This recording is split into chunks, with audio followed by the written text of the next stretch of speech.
Welcome everyone to this DBO talk.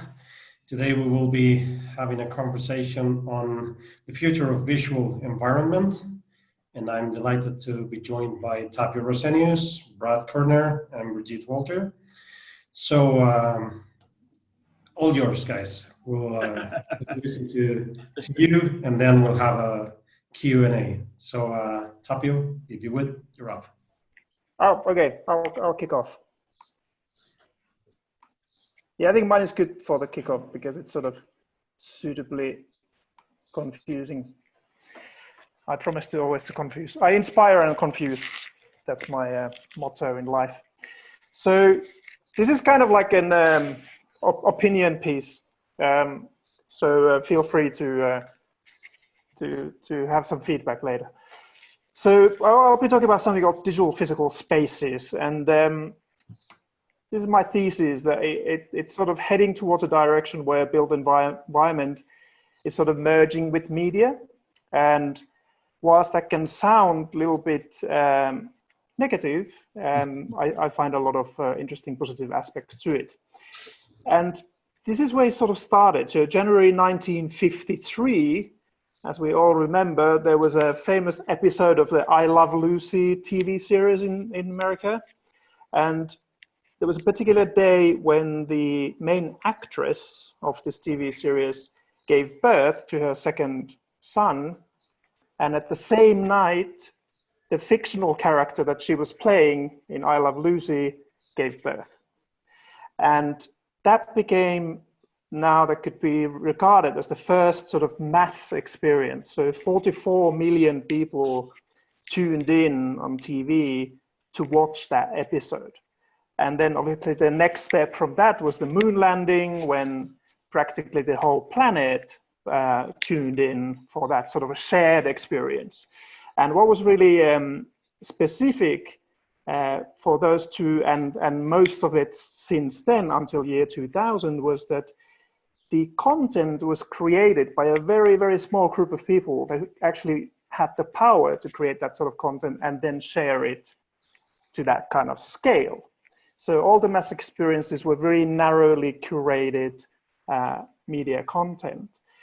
Now that then changed. So when the internet truly started kicking in the early 2000s, we started having a situation where the number of content curated sort of exploded. So suddenly everybody was sharing their experiences, and they could be now considered social experiences, and this is now kind of a part of our everyday life. And one of the most interesting examples of that was the 2010 Arab Spring, that really started as quite an isolated small event that then sort of spread, which is now called viral. So in a viral fashion, that experience spread socially and started sort of essentially changing the society. So pretty interesting shift. And now there's a next shift that's happening as we speak. So roughly about 2016 onwards, there's been a sort of an integration of something that could be called ambient experiences. So this is now a moment when there's a new kind of internet coming in, and this is the Internet of Things, IoT. So suddenly the built environment, physical objects, tactile things, are being connected. And that's leading into this new kind of communications infrastructure, which is embedded. So we are kind of like building media around us. And that opens up enormous amounts of interesting new opportunities. And as I said, when I started, is like some of them could be perceived quite negatively. They could be scary because there's that kind of like, are we being bombarded by advertising because of this? Whereas the truth is that we are bombarded by advertising now.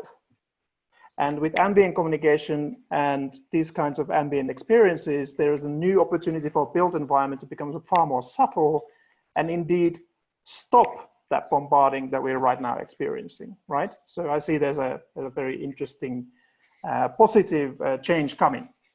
So that leads to this concept called digital physical space.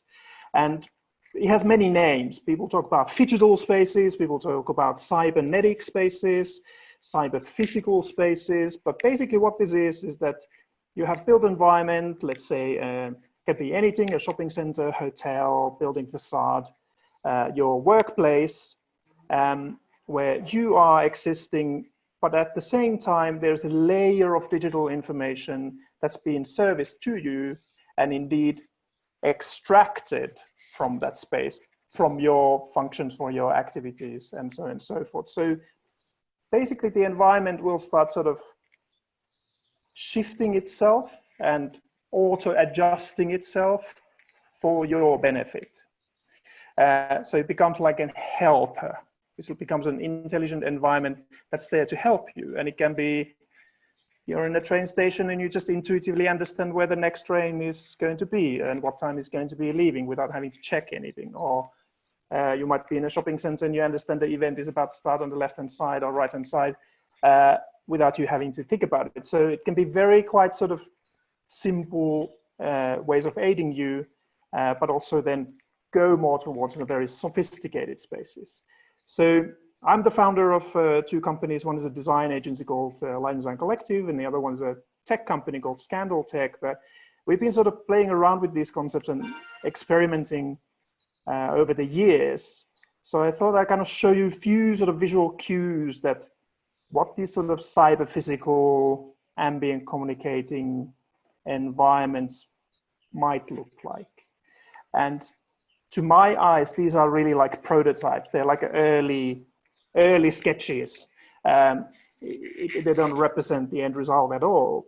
But so your building can essentially be connected to its surroundings. It can communicate in a kind of simple way with the people. It can become a way to connect communities together through this kind of landmarks. It can be in a commercial context, theming the environment with seasons, or creating non-repetitive experiences like you would have in a nature. So whilst we integrate a lot of digital stuff and a lot of kind of high tech, a lot of the roots are actually in things like caustics and sort of biomimicry algorithms that humans consider very natural indeed, because they're not drawing your attention that much. They're not distracting and they are not repetitive. So I see this digital physical environment of the future that sort of, let's say, a digital information, this sort of ambient experience information coming to you in a highly natural way. So it feels natural, it feels relaxing, and it's not drawing your attention to itself. So that's one of my theses that I would like to present to the board today, is that digital can equal more natural than we've ever thought it could. And of course, there is this element of the word experience, and I'll be repeating that word non-stop because it is really the glue, really. It kind of like ties everything together, and it boils down to even to levels of experience economy where there's a new value that's being created through these digital physical spaces. And that value can be the value of the human experience, the value of being able to use an existing infrastructure in a more efficient way, and utilizing infrastructure better than ever before, so actually very green, and then all the way down to sort of more commercial uses. So it can be increasing an asset value for a real estate developer by instigating or integrating a digital layering of new kind of information and tech into their buildings, or it can be things like wayfinding for a metro station. So where crowds and hundreds of thousands of people are coming through, creating congestion, the environment very gently nudges you and helps you to navigate. And that's another key word here, is the nudge. So if you haven't read the famous psychology book called The Nudge before, now it's a moment to go to Amazon and get it, because a lot of, I think, physical digital environments of the future will function on the basis of suggestion. So the environment will not tell you what to do, the environment will suggest. So there's a certain kind of kindness to it. And the nudge and the suggestion works particularly well because we're already sort of wired for it. So our peripheral vision basically gives us sort of a direct link to the center part of our brain, which is where all the very fast processing happens. It's called pre-attentive processing. So it's the thing when the baseball comes from this corner of your eye, you grab the ball before you think about it. So we're very capable of functioning with that part of our brain power. And it doesn't tire us. It doesn't exhaust us. The central vision, the attentive processing, which is what you're doing right now with this presentation, it's the bit that exhausts you, right? That's the, you're trying to sort of cram all this information into this proportionally small part of your brain, trying to answer what is he talking about. And actually, that's why you are so tired every single night.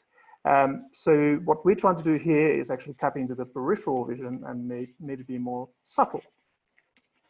Now, so that's one of the techniques, but then back to the core. So the core of the digital physical space and the value that it creates is in the sort of experiential qualities of it. And this is another one of those kind of trend statements. I didn't write this, I stole this from somewhere, I can't remember where anymore.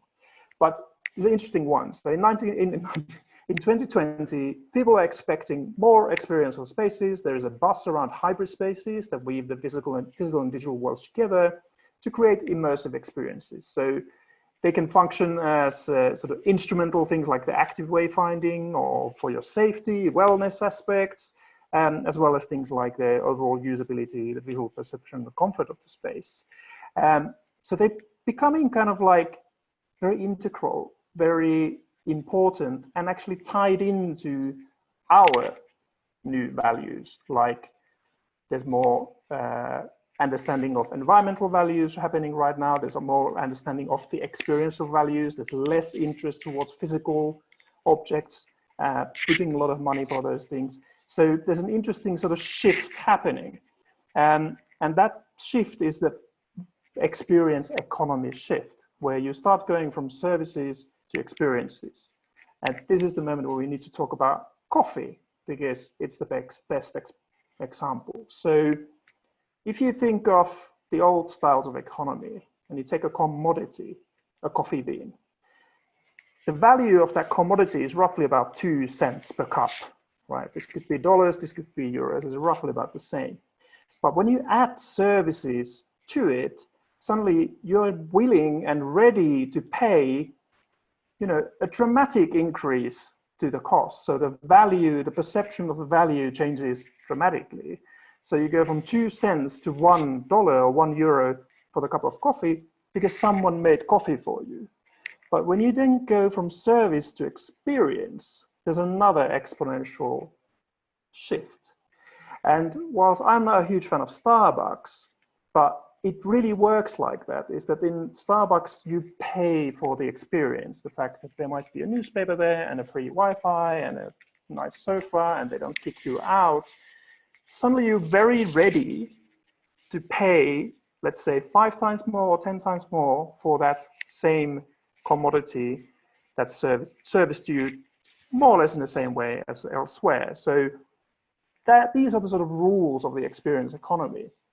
And I think it applies very directly to digital physical spaces and things that can be created with light. So as a very quick case study, there's a great Japanese group called Media Lab. What are they called? I can't see it. But anyway, they're doing lots of these sort of very artistic, very immersive light experiences all around the world. And again, I see these kind of like early prototyping or what digital physical space could mean. So this could be your office or maybe your living room. And the question is, okay, well, is it interesting? Does it work?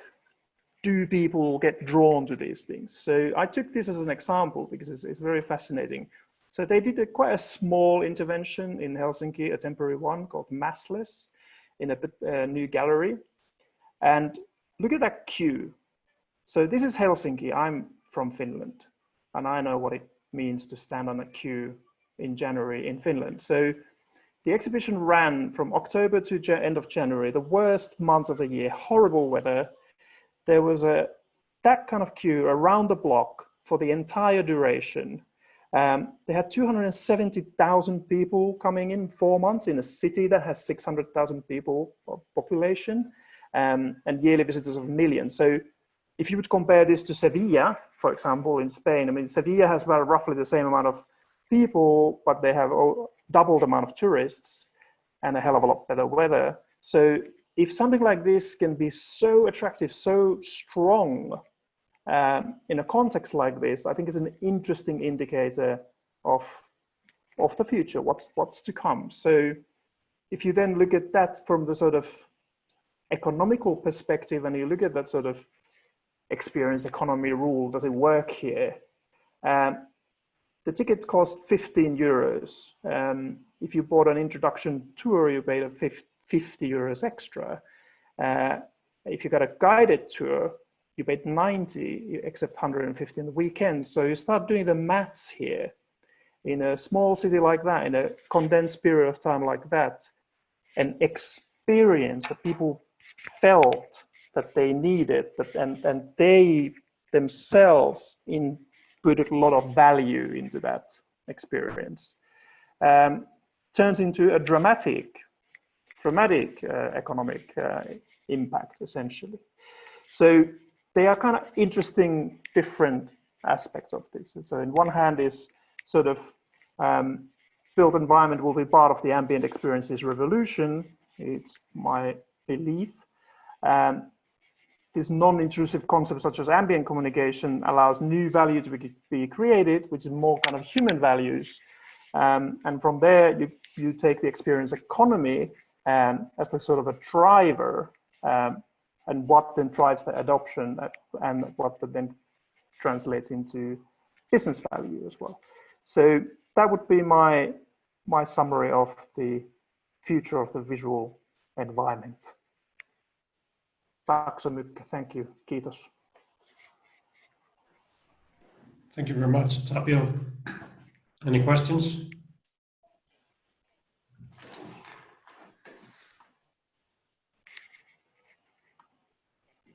So shall we move to Birgit now? Sure. Go ahead, Rob. Okay. Okay, there we go. So my point of view is quite different from Tapio's, as was to be expected. Can you hear me well? Hello? Yep. Okay, great. So basically, whoops, hold on. Here we go. So I'm going to start actually talking about lighting within architectural spaces. I mean, basically, what we do is we shape the invisible partner of architecture, which is light, creating form, space, rhythm, contrast, and focal points for the human being. I mean, the relationship between the space and us as humans is a central part of our work. So as such, we start with the conceptual work, go through design development. So we do mock-ups, drawings, calculations, etc. And then end up doing work such as the one that we're going to see, but with the main focus on contrast. I mean, the main items actually that we take into account are contrast, highlight, rhythm, diffused light, daylight, focal points, etc., all items that we find in daylight. Daylight is actually our main point and starting point. And through it, I mean, through its careful integration into the design, we come up with developments like this, where you start, where you can see here, for example, where you have different light intensities. You have also room for play, room for focal points, for fun items, etc., etc., and come up with lighting design solutions that are integrated within architecture and create and shape the space. Okay, these are a couple of examples for exactly that, always taking into account the space that it is and the function that we have to do within them. Now, having said that, 2020, and this is actually where I wanted to go with this conversation. 2020 was for us actually a wake-up call on all different levels. I mean, we obviously went from busy schedules and busy environments in every single space that were incredibly packed to places that looked like this. This has had an incredible impact on us as persons on a physiological point of view, emotional point of view, and I think it will also determine on our future use on space. Now, one of the things that we have started actually already is to regain that initial point of view that we started and had lost, where we were a central point within our design. Through maybe the acceleration of work and economy, we had a little bit forgotten who we design for, and I think that's a central element that needs to be regained. These are items, of course, that you are fully aware of, but that have absolutely an incredible impact on every space we inhabit. I mean, both work, the street, I mean, the urban space, our office space, our private space is impacted by all of this. And we should actually really not forget about this quick, I think, if we want to continue living outside of a constructed space. So these are things that I found that I thought were absolutely fascinating. Nature has regained partially space that we had taken from it. From left to right, I mean, we find lions, for example, in a park in South Africa that all of a sudden are taking the rest actually in the middle of a road, to deers crossing roads, etc., etc. So arriving to this point, I mean, we thought actually of this situation independent of the fact that obviously it's a very hard situation for a lot of people. It's also a good opportunity to rethink many models that we currently work with and see if they make sense in the near future and a little bit further away, right? So one of the things that I've been talking to a lot of designers, etc., and we all feel this is what we want. We don't want to be in busy cities anymore. We want to leave actually the busy cities. So that's going to be interesting to see how the future developments of cities are impacted by confinement of, for example, in our case, we're almost 2 months confined. So that's a very long time. And just the thought of being confined again rings a lot of bells to leave the big cities. So rethinking how nature can be, again, a central part of our work. We started thinking of, we started thinking again of the different spaces we interact with them, right? And basically we can mark 4. We have the office environments, entertainment, public and private. In office environments, actually, it would be the most developed one in terms of current status as to, for example, daylight, circadian rhythms, adaptability of lighting levels to throughout the entire day, both for us as well as to daylight, etc., etc. So that's actually not a bad starting point. Entertainment is also quite developed from the point of view that Tapio was saying before. It's the experience center where a lot of innovation is being brought in.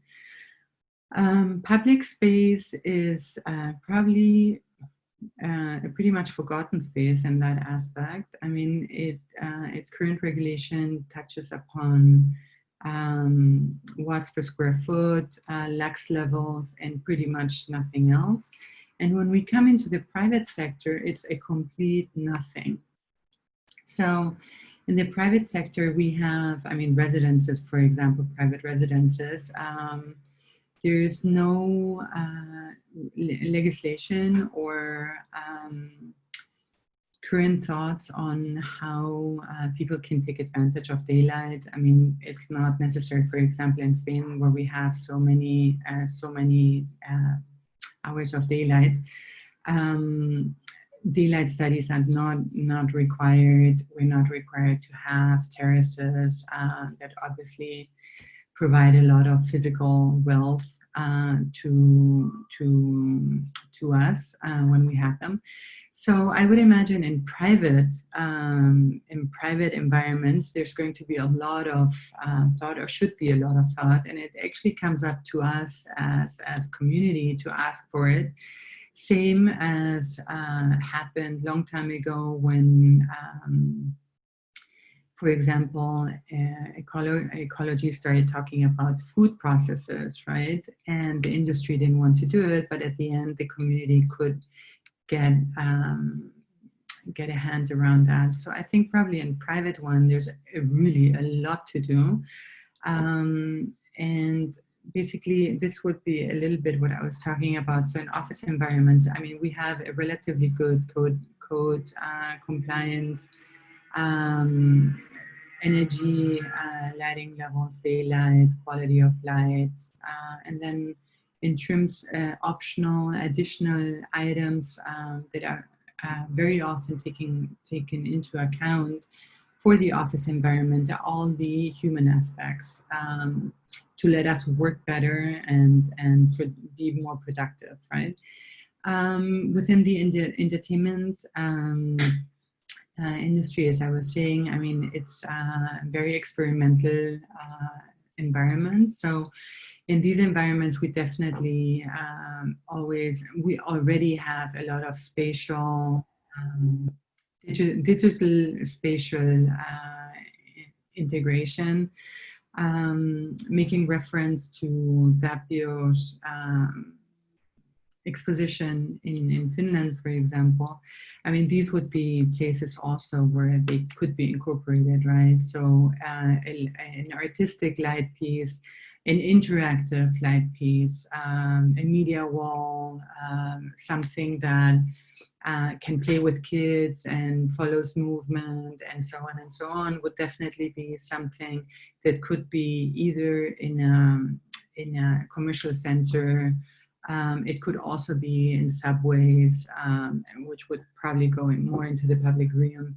But in between that, there's a lot of room actually for digital experimentation. And in the private one, as I was saying before, there is really not much going on. So that would be a sector that would need to, or that can readjust actually quite a bit. These are some charts that I found in terms of energy and how much energy is actually really used within these sectors. So basically what we see is offices and residences are the ones that have the most electricity use. So having a good use on these two, while allowing for experience to happen, would be something that we as lighting designers, for example, would go for. to again regain that balance that we want to achieve with nature. So this would be for us, or for me, the goal that I would like to reach. I mean, within these three environments, offices, entertainment, and public, I think smart technology should be integrated that allows for experiences while also cutting the energy cost, so that we can and should use what we need to use in the moment we have to use it. Let's not waste any energy. So obviously control system and so on would need to be integrated in all of that. And in the private sector, a lot of technology should be incorporated, obviously. I mean, it's, as I was saying before, completely virgin territory, and it should, however, be technology that is capable to adapt to whatever the person needs, not the other way around. It's not the technology that needs to, it's the technology that needs to adapt. It's not the person that needs to be adapting to the technology. So, summarizing this, basically, I mean, in office, both office and entertainment have similar closing arguments. We would say we should have the right light at the right time. That implies having control systems that can have and that can help us achieve both the energy and the fun or entertainment part. Two other items that we're going to start researching actually in this aspect, and we haven't heard much about, is what is the manufacturing footprint of the lighting system. I mean, no one actually really talks about that. And that within this equilibrium, within nature, we understand is also an extremely important point. Same as what happens when that lighting system is not in use anymore. So when we want to throw away a lighting system, in this case an LED system, how much of that can actually really be recycled versus the old systems that we were using before, where almost everything could be recycled. So, I mean, those two items are, I think, also really important to start to take into account into the projects. As we see, entertainment and office is pretty much exactly the same thing. And then in the public sector, one of the questions that I would arise is, can we lower the lighting levels? I mean, we have quite high lighting levels here in Spain, for example, and they respond to safety issues. Whereas, for example, if you go to the northern part of Germany, you have really, really low lighting levels, and they seem to function also well. So maybe that's something that we could also take a look at. And then in the private sector, as I was saying before, I mean, daylight should be taken into account when new buildings are designed, new residential buildings are designed. Obviously, that's probably the hardest part to control within these four, because that's not necessarily, I mean, that's from the investors. It ends more in the in investor chapter. However, if social residences take all of these items into account, for sure, and private ones will take that into account too, because people will start requesting these items, which is what I think we would have to do. I mean, we cannot have spaces without windows anymore.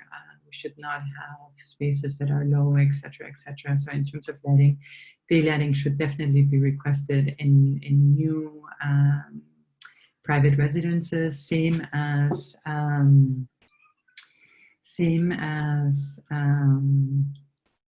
hold on, I forgot the last point. Lighting scheme should be incorporated to allow for, okay, yeah, here we go. So it's very important also, of course, in residences not to have all direct lighting. I mean, different systems should be incorporated. So either they could be integrated already from the promotion, which most likely is not going to happen, or the lighting installation could take that into account so that the owner can afterwards do the lighting installation and doesn't need to do a completely new one.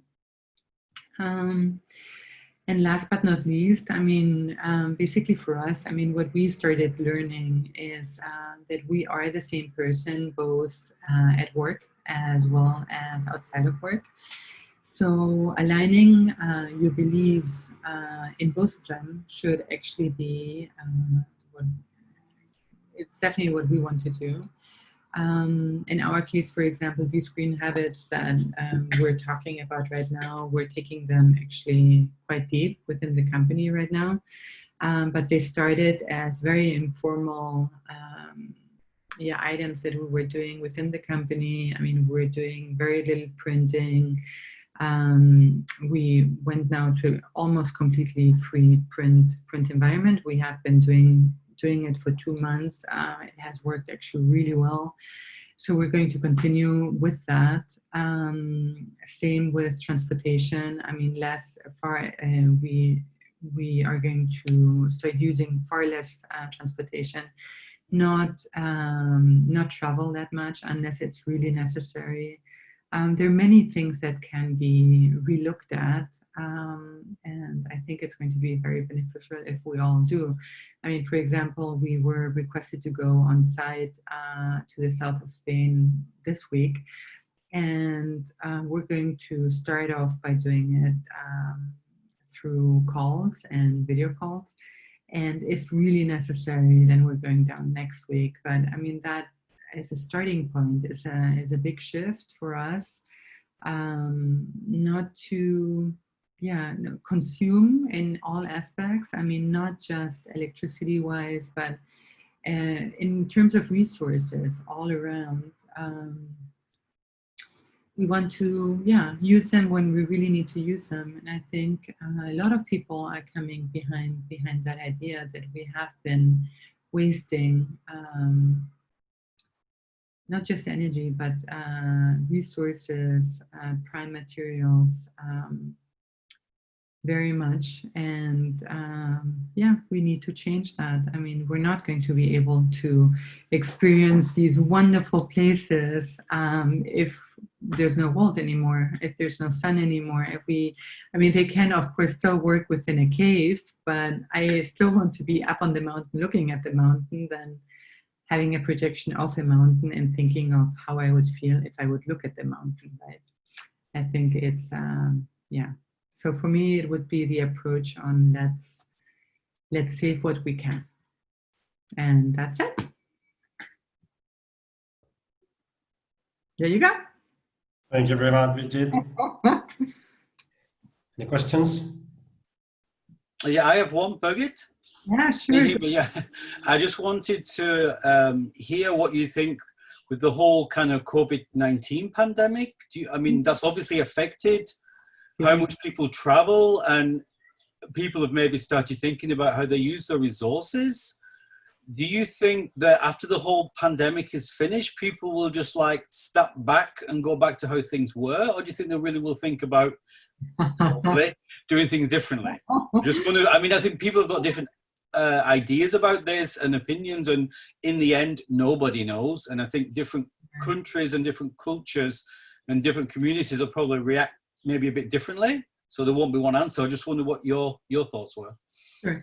Most likely it will happen like always when the fear is gone, you know, we all fall back to old habits. That's the easiest part, of course.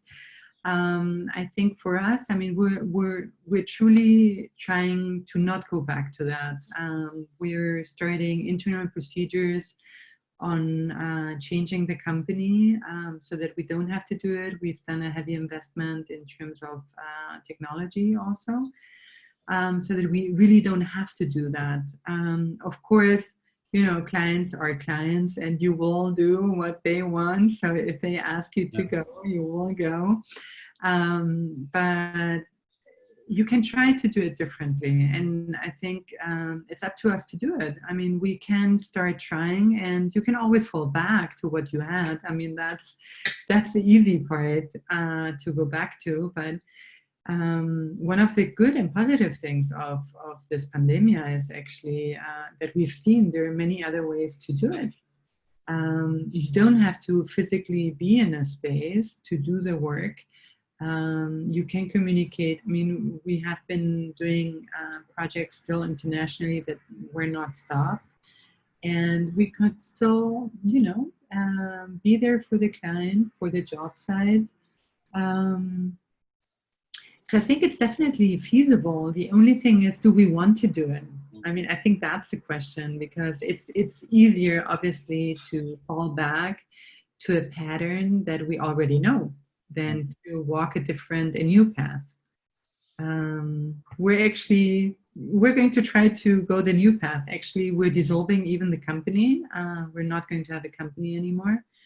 We're doing that actually this month, and are completely doing something completely different. So yeah, we're definitely on it. It's a little bit scary.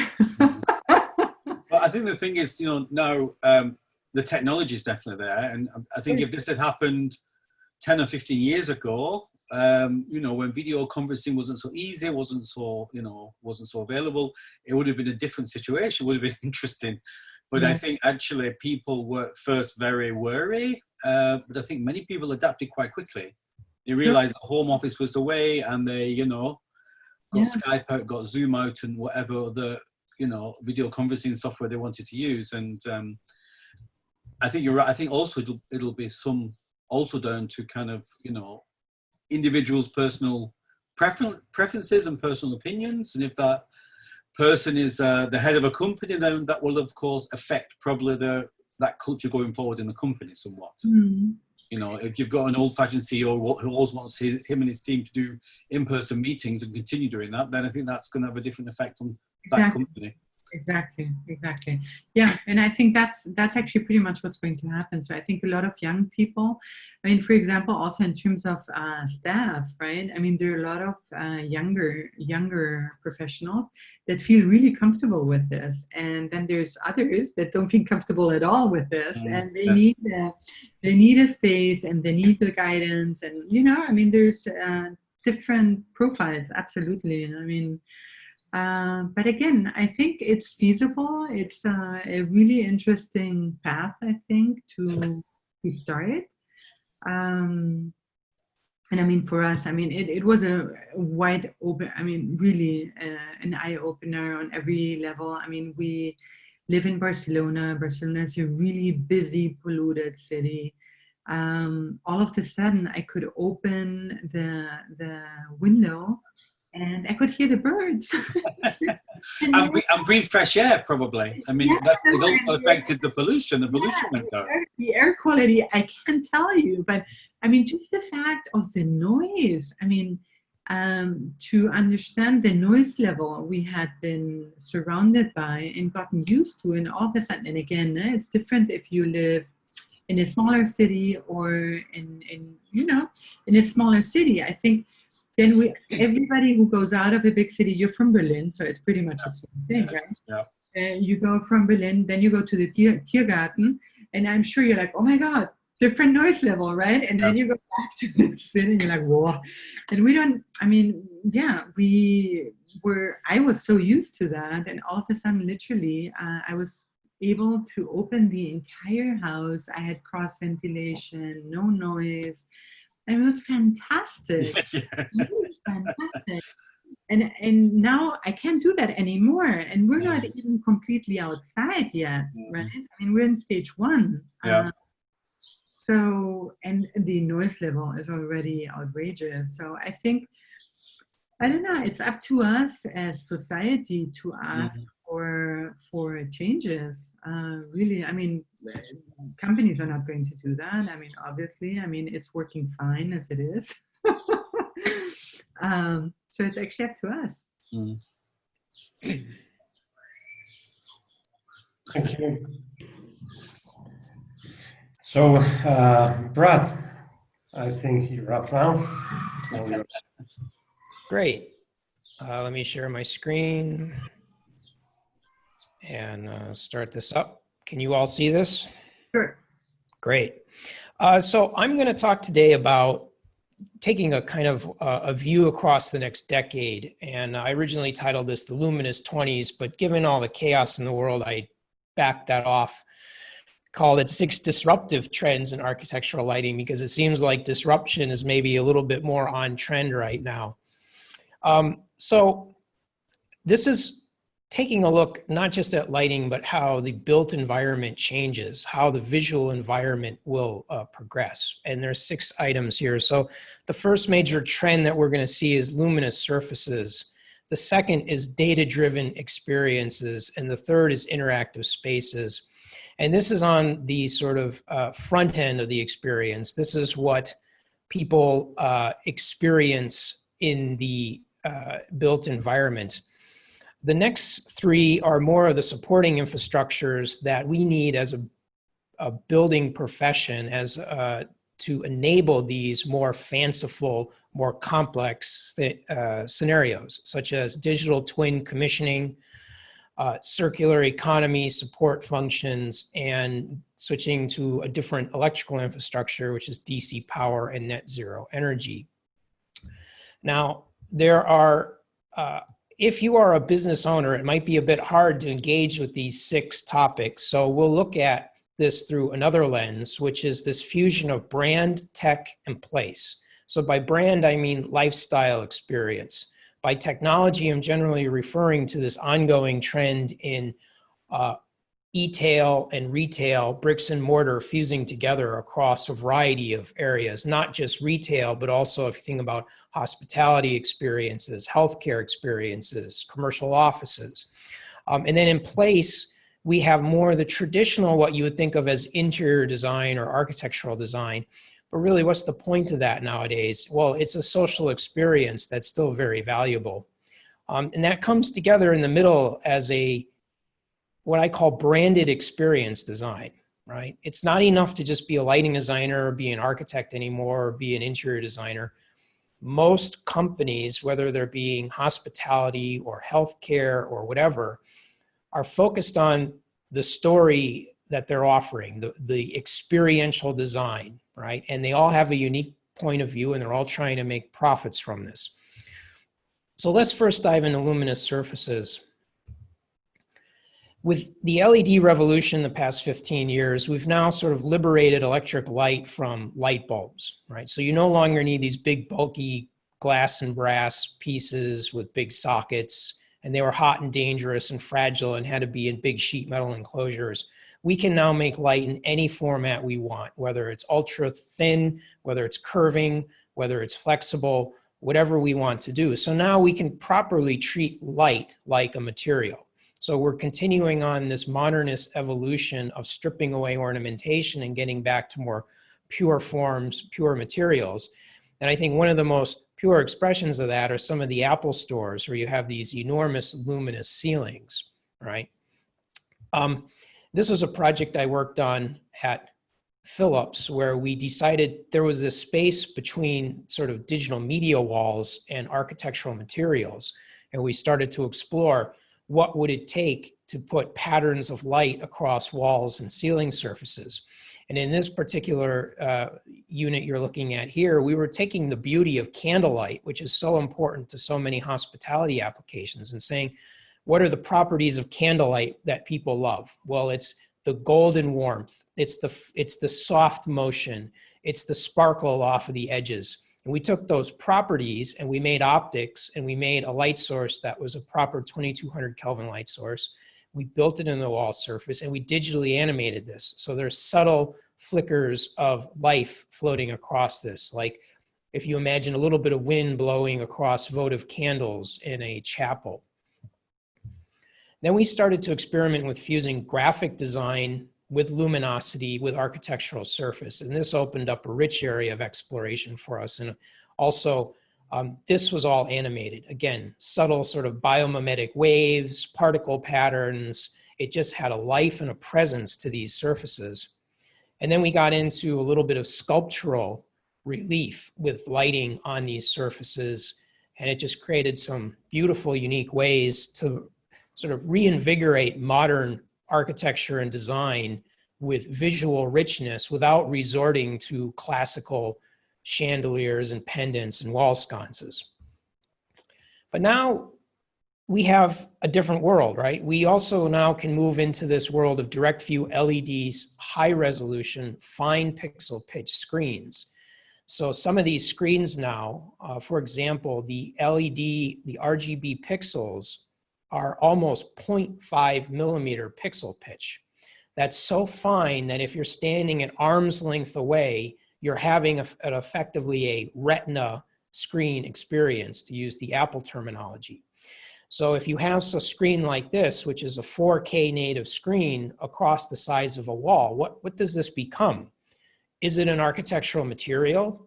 Is it a portal to a different world? Is it this magic thing that you can interact with? Because it is a material. If you look at it this scale, you can't deny that it has the same presence as concrete, as glowing light surfaces. And then we've also liberated even that format so that it can be curving. It can take any shape that you want. If you want to be Zaha Hadid and make a curving wall, a compound curving wall, we can do that. This was a Balenciaga fashion show they did where the floor, the walls, the end walls, everything was a digital screen. So the entire surface changes. So you reach this point where it's almost like a virtual reality experience in reality. So I've heard the term now, a real reality experience, because it's not virtual, it's not augmented, it is just a simple fantasia that you have with your own eyes in physical space.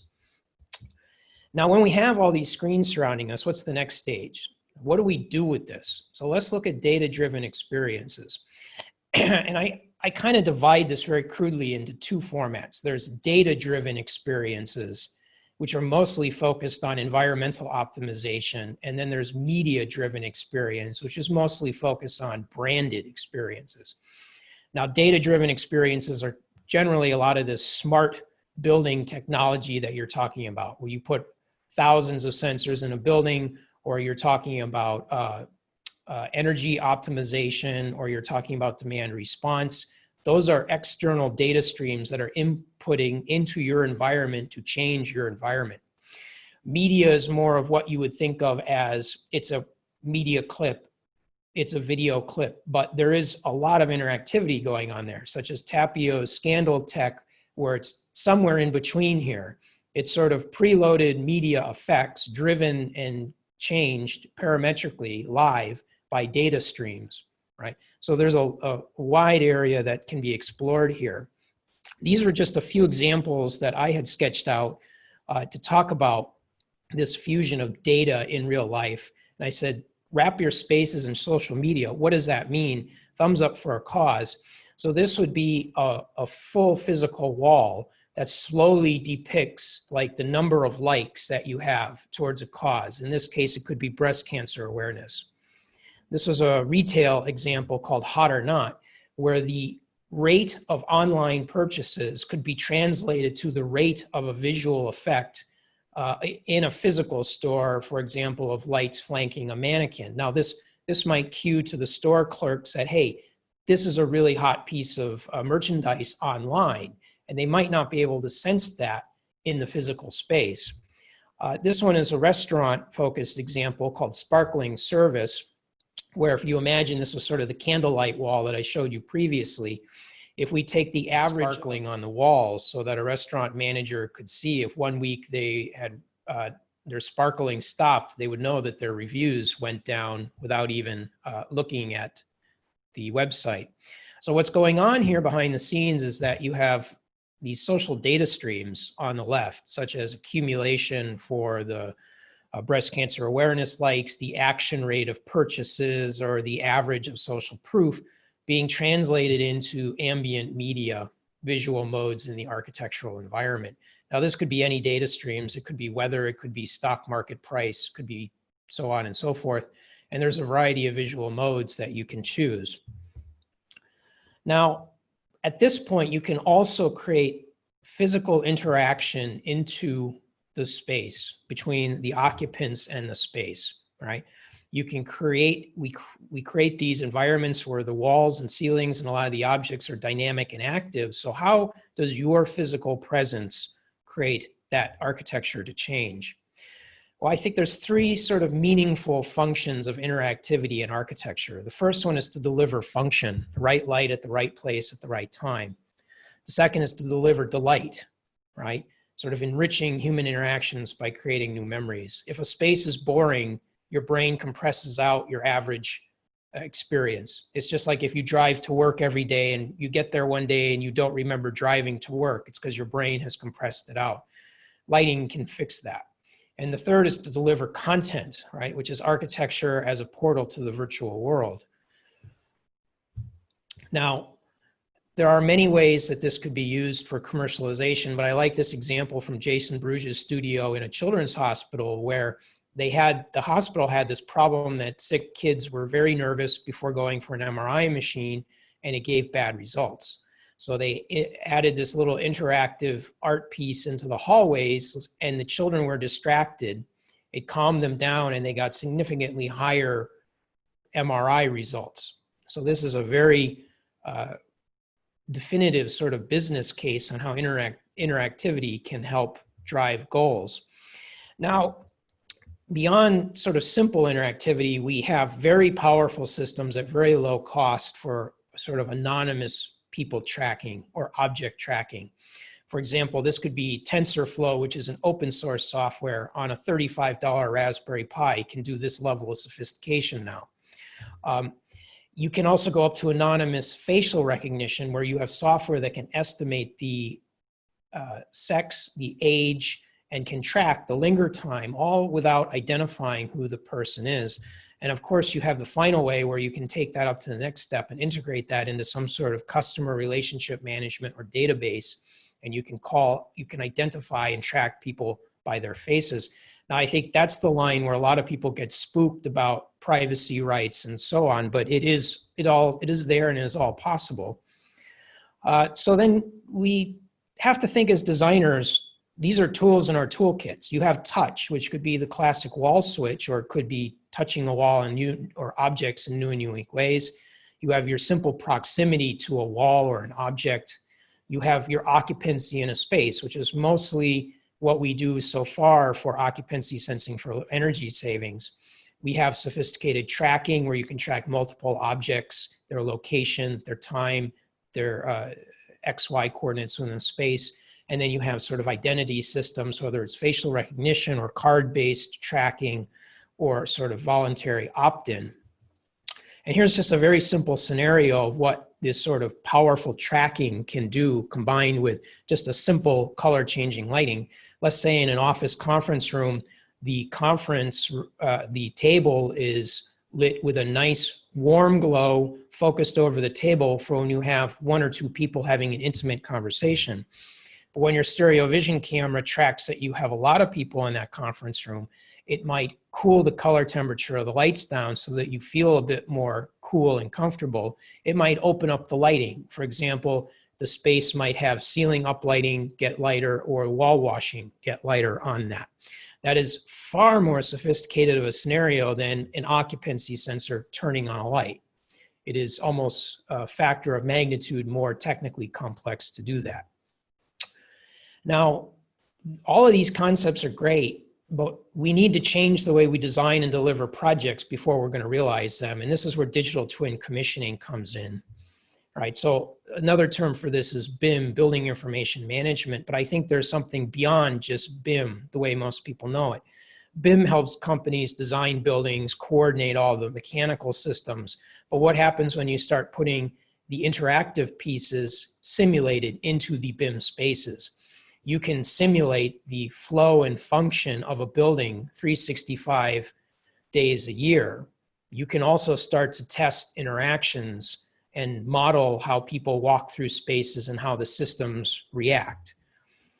So, you know, we need to move from this ancient paper-based document flow of work, and we need to move into a digital twin or building information modeling enhanced with sort of interactivity for every other component in these systems to become more economical and to become more cost effectively realized on a construction site. For example, this was using a game engine. This is called the Unreal Engine. This is something that if you're building a professional PlayStation or Sony Xbox game, this is the OS that these companies use. Tapio actually has a spin-off company called Revere that is using this to help architects simulate, but this is live rendered. So this is, you can don a VR goggle or you can do it through a touch screen or a tablet. You can move through this space and it's rendering it live.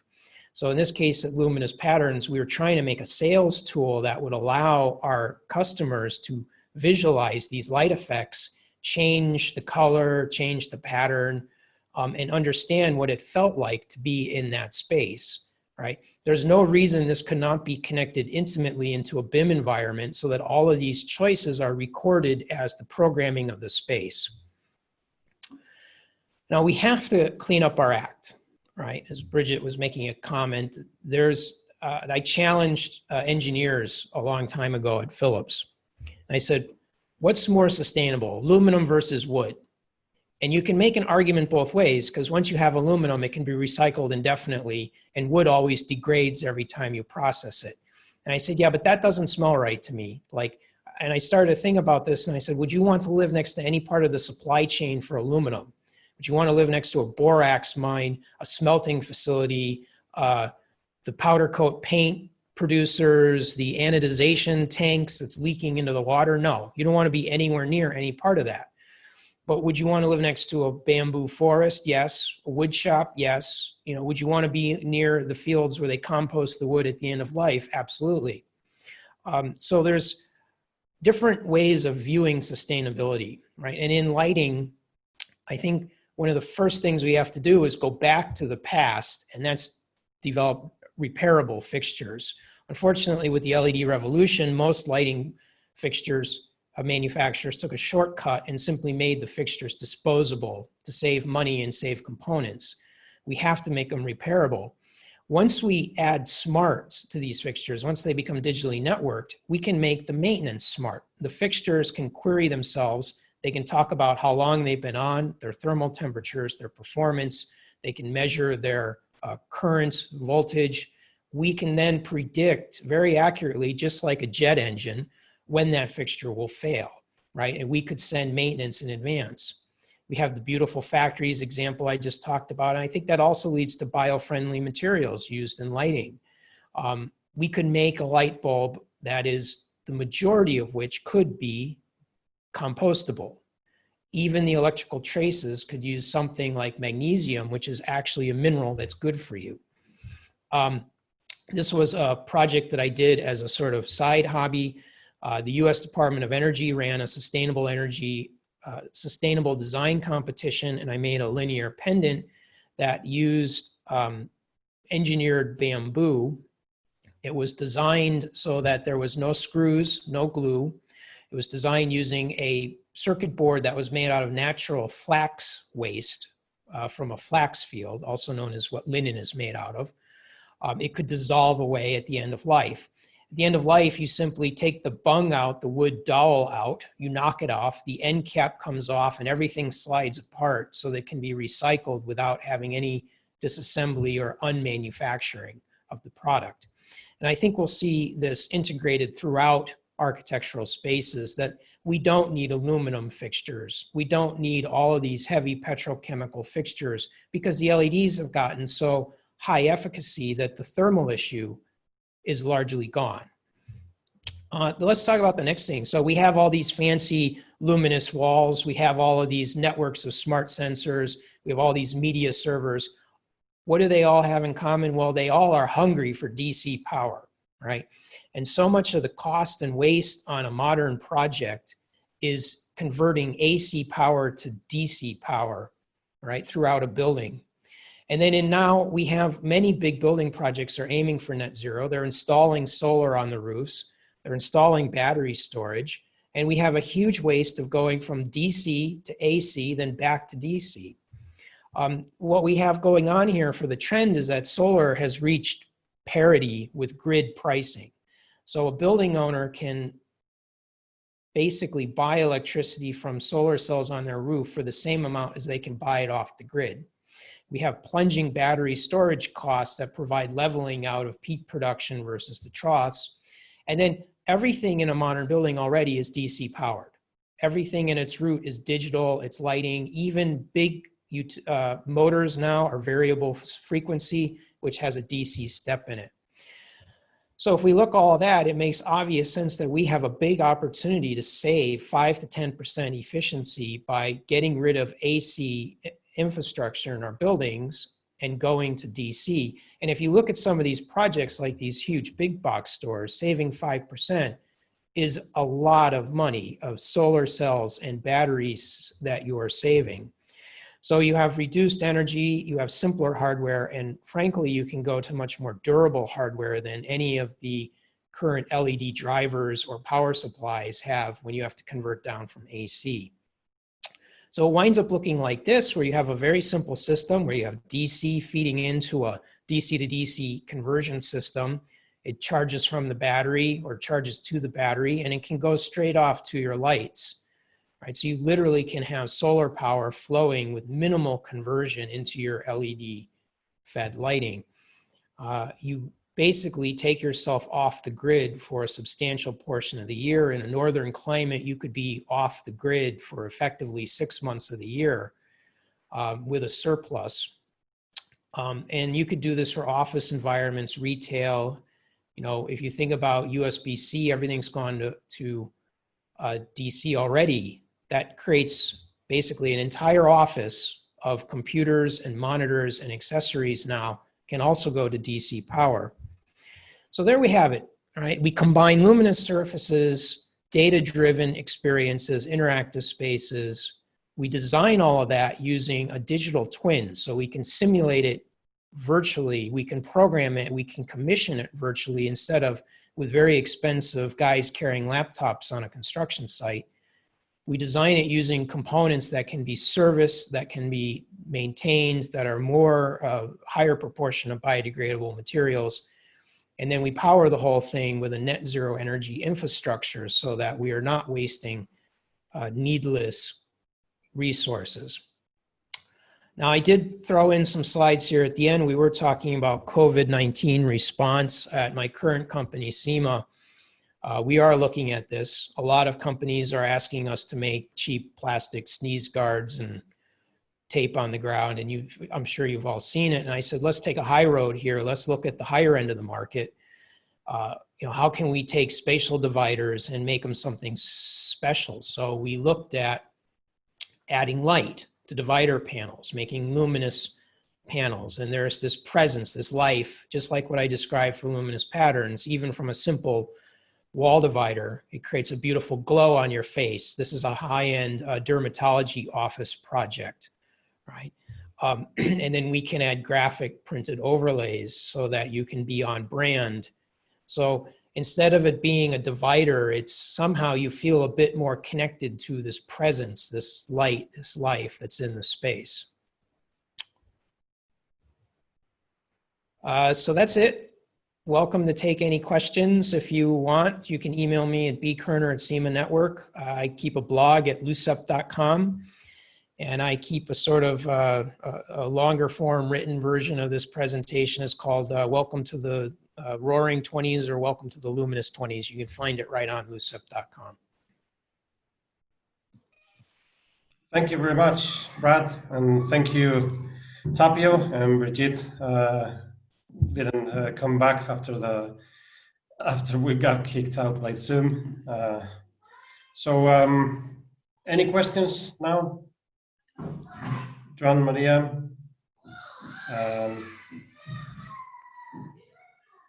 Not sure if soon we'll be able to replace painting the walls with some kind of light effects or this kind of panels you were showing right now. So Yeah, I mean, the promise of OLED has been there for a long time for this sort of thin panel, but OLED has some crippling problems that will prevent that. But, you can do that with LED lighting right now, where you could even put it on e-textiles, where you have textiles with woven conductors in them and get this flexible thing. But, the problem for architectural construction is just like, if I handed you a roll of fabric, what do you do with it? Right? You still have to panelize it or mold it or stitch it or shape it. So we are technically at that point where lighting can be any form you want. yeah. The LED dyes now for just white light have gotten down to 0.5 millimeters, and they're very high efficacy. So you can think of light almost like grains of sand that you can throw in any format you want. Okay, great, thank you. Yeah, and I think to us, maybe to me and Brad, because we've spent our careers in this world, that somehow this transition has been like painfully slow. A lot of these ideas were discussed when I was at art school in 1995, and I even saw a prototype of a roller curtain that was kind of like a single tone screen, and it was like, yeah, and you can print your own lights with a domestic style printer. You'll print OLED on it, and then a 3D printer, and you can combine all these things, and all this will be available super cheap for every house before the year 2000.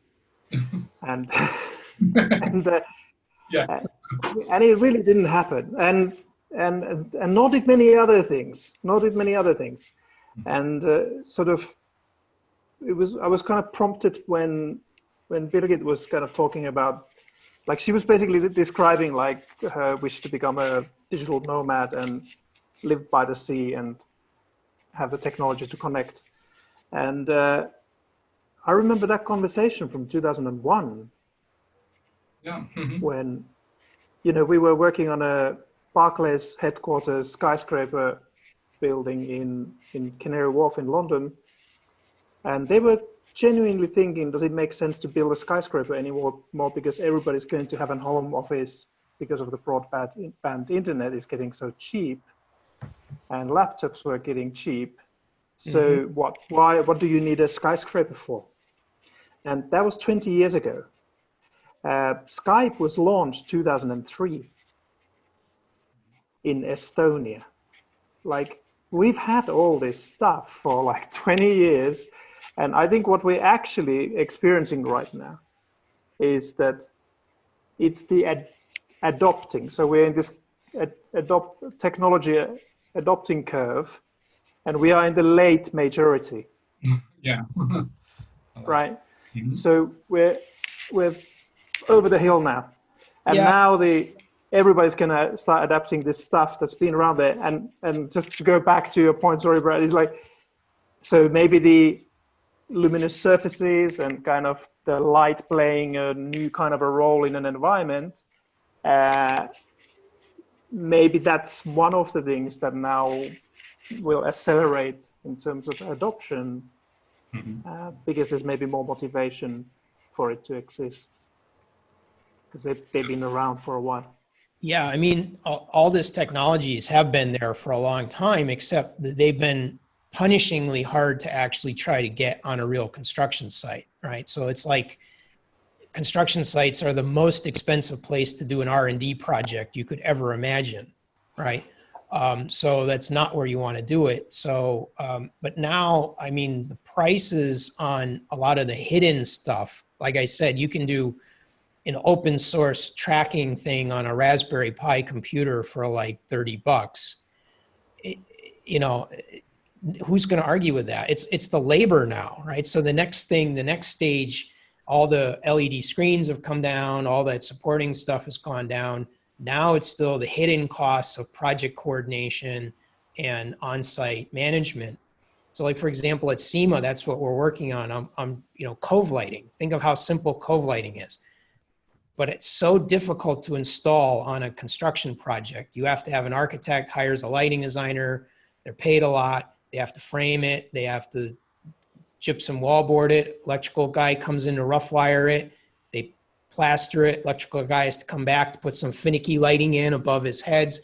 I'm saying, let's just, we're just going to prefab it. So my big idea is so stupid. It's like, we're just going to make prefab cove units that just come, you zip it onto the ceiling, connect it to the wiring, and you're done. So you don't need all that cavity space. You don't need all that framing. It's just done.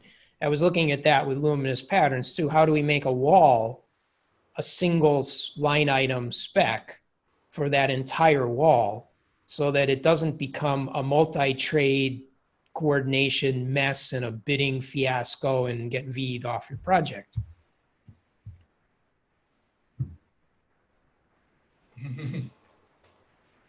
Okay, thank you. Very interesting. To me, this all looks like you are all playing with our minds with what you said, is that we go to a store, to a mall, to whatever, and somebody thought about what to show us, how to illuminate things to make us buy more or to make us feel more comfortable or to increase that experience that Tapio mentioned. So do you guys have any numbers on what the increase in sales for a mall, for example, or for a store can be with the right lighting or with the right environment, whatever that is? Oh, there's a ton, but it's those studies are all from the retail industry, so they look at a bigger picture than just light. So it is typically referred to kind of like what is the impact of the, let's say, the interior, which would then include all the quality of the finishing and the lighting and all the rest of it. So the perception of a quality environment, for example, or perception of a cheap environment might have a really positive effect on your sales if your shop looks cheap and terrible. So there's a kind of retail psychology studies like that. I haven't particularly looked at that. I mean, I've been more in the behavioral science side of this, and then a little bit on the behavioral psychology, which is more elementary, because we've never pitched particularly for things like increase of sales. So like in our case, the value creation is the most direct value creation, which is kind of interesting, kind of referring back to some of the other points, is like what pays for all these things is an asset value increase. So we have a couple of projects on the go now where the client is proving, not us, that for example, a skyscraper asset value, so the price of that skyscraper increases if you put in a digital infrastructure that allows you to create returning revenue or recurring revenue. So digital light and media becomes like a tenant. So you have a skyscraper with 10 tenants. Now you have the tenant number 11. And the day you install the system, the asset value increases. And let's say increases 2% or 3% on a 150 million euro skyscraper. That's quite dramatic. So it actually no longer matters how much the tech costs, because it pays itself back the same day you switch it on. So I think that maybe is, well, we are obviously hoping that that's one of those motivating elements that will allow for the kind of a faster adoption now, because for these things, there's a different reason for them to exist. And particularly with things like COVID crisis, all the real estate developers are watching their portfolio value shrinking, because if you have all your value is based on companies renting horizontal floor space.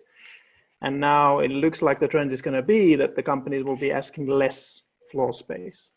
Then how do you insert value back in to that existing portfolio of real estate? And digital infrastructure could be one way of doing it. Interesting. Thank you. So, any more questions? I don't know. Someone has someone in the chat. I think it's a question for you guys. Do you think that the need has a big play here, and whether or not this can change the real face of how workspaces look? Is there a chance of co-work spaces co-funding these spaces and bringing it to the market, offering something way above your average space? I think it goes kind of in line of what you said, Tapio. Yeah, if the co-working operators, I mean, we actually started a pilot with WeWork in New York about 2 months before they tried to go public, so that pilot died. But there was a lot of interest to explore that, because of course they, and any company like that, rely on their kind of users who are kind of subscription users to perceive value, and then being able to kind of buy more something that has value. So I think the answer to that is absolutely yes. If there is a real need, if there's an other function than aesthetic, like aesthetics go to a certain way, but aesthetics is and kind of a lot of materials are things that commoditize really quickly, and the investment is kind of squeezed. Lighting is one of those, because the need is not perceived. It's perceived as utility rather than real value bringing thing. So if a digital infrastructure and a light as being part of it can actually really create return, so for example in a co-working space, if we can prove that 15% of WeWork users will pay extra, €7 per month because their meeting room is empathetic and can respond to things the way Brad was describing, then there's a direct relationship there. And then at that moment, they would roll it out and put it everywhere. So we need to find those kinds of arguments. I mean, 20 years ago, we had this spatial problem solved. It was called private offices and cubicles and more square meters per person. I just think that the best companies will invest in physical space for their employees and make them feel comfortable and welcome at work. And they're going to walk back from this whole open office equals innovation and collaboration nonsense, because it's not true. It doesn't work that way.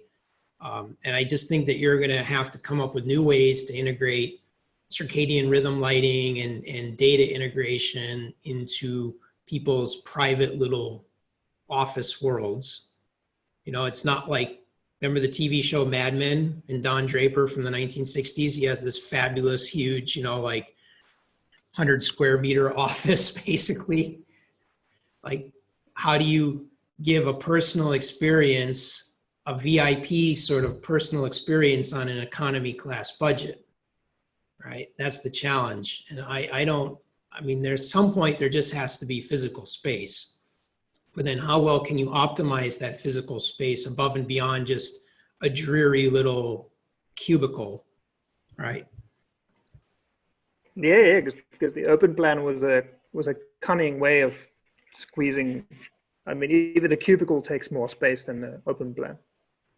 Oh, absolutely. So absolutely. You could, and then the other one was this very trendy hot desking. So you don't actually have a desk, and you have less desks than you have people because they're never in the office at the same time. And that was really cool and trendy. But actually, that was another battery chicken concept. And now it's even more ridiculous is that like Facebook is saying, you don't have to come back to the office. So what do you do then as a corporation is that you outsource all of your workplace overhead to your employees. So you don't need to buy a chair or a table or rent an office. You don't have any overheads. And then your workers from their salary will then have to buy a decent chair and a table, possibly even a laptop, and start kind of creating the suitable ergonometrics of a workplace at their home at their cost. So this is kind of, it's quite dystopian, this. I don't see this very positive. So I'm kind of like, Brad, I'm on your side on this, is that I think the quality companies will maybe go the other way and be more generous with space. Cheap companies will always be cheap, but the companies that are the leaders in any industry will invest in their people in a variety of ways. I mean, Apple is almost ridiculous in how much it spent on its spaceship thing, but there are other subtle ways of doing this. I am a remote worker, right? My company's in the United States. I live here in Amsterdam now. So actually this whole fiasco was great for me because it forced all of my coworkers to get on Zoom, and we all were kind of equalized, at least for the first few months of my job, right? So how is this going to work? I mean, people want that physical office experience, right? That is a huge part of most people's lives and their social networks. It's not just about office efficiency, right? People with the best offices are going to attract more talent, right? I just think that people will become pickier about what their office space looks like when they're looking at jobs. Yeah, I mean, you'll be advertising that the job includes a seat in the office. Yeah. It'll be like a way to differentiate. It's like, and we provide an office space. Well, I mean, these companies have to get real estate as a function out of this notion that it's a cost center, because it's not. It's an investment in your people, right? So, I mean, I went through this at Philips. I went exactly what you said, where they kept squeaky. They rolled out workplace innovation, where they stripped away all of everybody's private offices. So the teams were all dislocated. You had to go to hot desking with a laptop. They also squeezed the physical size of the desks down to about 1 meter wide. So, I mean, the end result is that the design teams couldn't pin up. You can't have models anywhere. You can't have physical things left. You might as well be working in the airport, right? I mean, who wants to work there? I mean, you don't even want to go into the office, you know? Yeah, no. I remember maybe 10 years ago that we had some crisis that was the bring your own device. So this was a challenge for companies because they needed to give access to their employees to access the company information from their smartphones and things that were probably security holes and issues like that. And now we are moving into a new stage that is bring your own office, because the people is working at home, and this creates other kinds of challenges on how to control what people is doing. And probably we will find the solution for that as we found for the other one. Yeah, we'll see. It's an interesting social experiment, this. And as always, like, we have this tendency to try to kind of find very simple answers to incredibly complex problems. And now the answer is like, you know, we got Zoom, you can work from home. Plastic sneeze guards. Not that easy. It's not that easy. Yeah. Let me tell you something. Plastics, they're going to be big. Exactly. You want to know how crazy it is right now? So my company we do signage mostly is the big bulk of this stuff. In the United States, you can't get any sort of clear acrylic or clear polycarbonate until July at this point, because everyone is buying this stuff up in bulk to hang with baling wire and duct tape and, make these sneeze guards. So, I mean, literally, it's like good luck finding clear plastic anywhere in the United States right now. That's a pretty dismal future, I remember from 9/11 that a lot of things changed and they were left that way. I mean, think about, you need to put all your toiletries in little bottles, before you go on the airplane. It was never like that before 9/11, right? But it just becomes normal. So I just hired an intern who's straight out of school, doesn't even have a good concept of the last recession, much more 9/11. So this is all becomes the new normal for them just instantly, right? There's not even comparison. So that will be very interesting to see how this affects the young generation particularly. Yeah, it could be, because some tech CEO recently referred to human as a biohazard. So if the new generation grows up in a kind of society where other humans are considered biohazards, that might pass you a virus that kills you, that will definitely change things. Like the perception of the entire society will shift. Actually, I take a different view on that. So humans appreciate things much more when you take something away from them. So everybody spent the past 3 months locked up at home. They haven't been able to go out to their restaurants and movies and all their friends and make out with their girlfriends and all that other stuff. So that's what everyone really desperately wants to do. So like here in Amsterdam, the restaurants opened again yesterday. You would have think it was like VE Day after World War II. I mean, it was insane. People were hanging banners and it was like ridiculous, right? So I don't think that this is going to have it's going to have an impact, but the majority of people are just going to go instantly right back to normal. And in fact, probably more back to what they like because they appreciate it more. And I think one of the differences is that everybody's going to want to get back together with their friends and loved ones. They're just going to do it separated from those other people's friends and loved ones. Yeah, but I don't know. Let's see. I mean, it obviously depends a lot like what happens next. So if the sort of the famous Spanish flu cycle happens, where in the first cycle 30% of the people died, and the second who got it, and the second cycle 100% of the people died who got it. So if that happens, I think that's sort of like, now we're rushing back to the old. But if there's a rebound, then we're not going to be rushing back again. So TBC, I think people have patience to do it again. I don't think they're going to care what the death rate is. Well, it depends what it is, I guess. Yeah, this isn't high enough. People aren't seeing enough victims. It's just, I think people are going to keep going. If this was a really bad disease, think of how terrifying that really would have been. Right. Yeah. I mean, the death rate is pretty trivial for this compared to what it could be. Imagine if it was a 10% or a 15% death rate. Yeah, in the Republic of Congo, as we speak, there is a Ebola pandemic, and 2,500 people have died. Yeah. Ebola is worrying.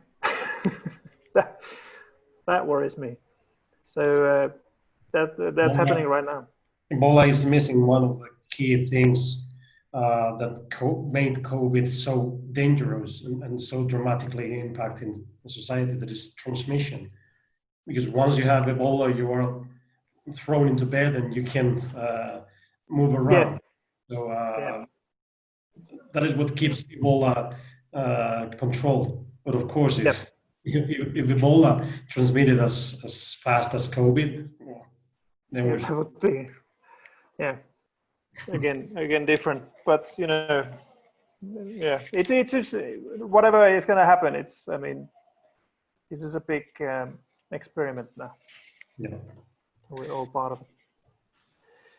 Okay, guys, I need to run. I don't know about you guys. So thank you very much for this very interesting topic. I have to admit that I knew nothing about it, and I found that it's really, really interesting. So thank you all for bringing us a bit closer to this technology and trends and how you guys play with us. Thank you. Thank you. Good night, everyone. Bye-bye. Bye. Bye for now.